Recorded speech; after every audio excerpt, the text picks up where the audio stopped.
It feels amazing to work on a TMNT game.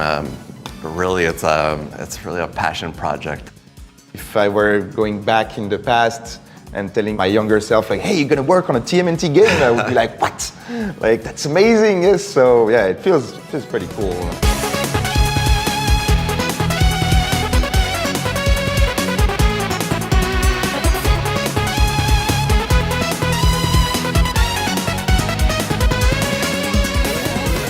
We grew up with TMNT. I remember at Halloween dressing up as Donatello. It's always been like really present in my childhood. So Donatello is your favorite? Actually, Raphael is my favorite.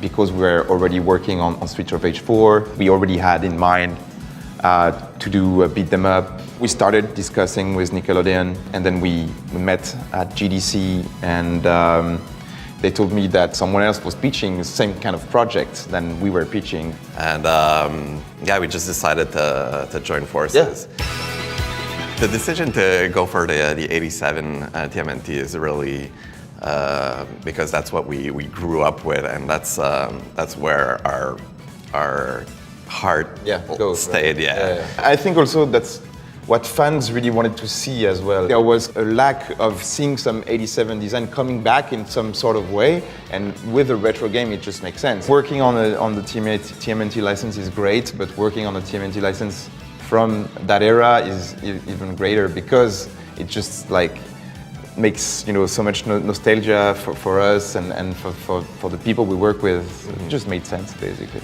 Yeah, all the research was already done. Our kid self exactly. did all the work back then. Exactly. So it was really exciting to go back to that time. I think also the beat 'em up genre was really at its prime around the 90s. So it just made sense to go back to that design and that era.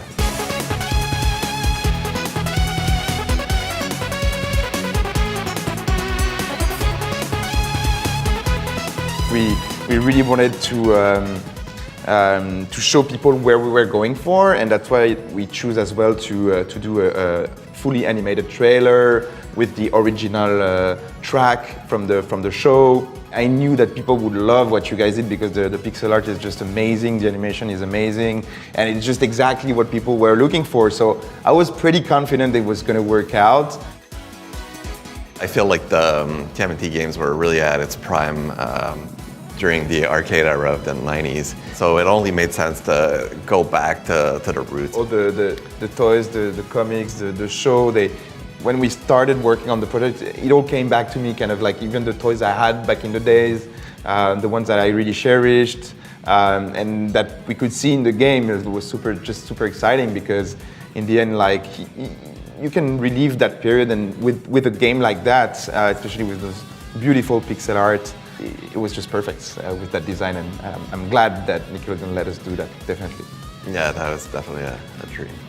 DotEmu and Tribute Games, I think, share the same passion for retro games. When I looked yesterday a bit at your office, and there is someone in your team working on old consoles already. Like it's just the same. It feels at home almost. Yeah, I think we share a lot of things in common in that regard. Like you guys have done so many remakes and taken some old games and revitalized them. We were still working on Streets of Rage 4 while we started working on, at least on the project of doing a new TMNT beat them up. And I really like the fact that you guys had a different approach. I think there's obviously going to be a comparison with TMNT and Streets of Rage. And yes, they're beat 'em ups, but they have totally different pace and dynamics. So yeah, I think it's really good that you guys have that experience and you shared that with us.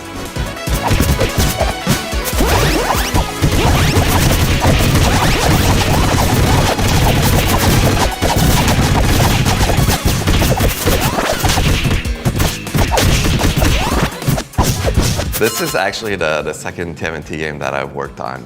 I also worked on the TMNT game for Game Boy Advance. That was like really a dream back then. It still had its limitations, like the Game Boy Advance doesn't have a really good support for multiplayer. And we all know that TMNT needs to be played for players. Yeah, absolutely. So this is like a second chance at really doing the best project that we could imagine. Congrats to the Tribute Games team, because it's been a tough development process, especially with the current situation with COVID-19. But the result is great, so really looking forward to it.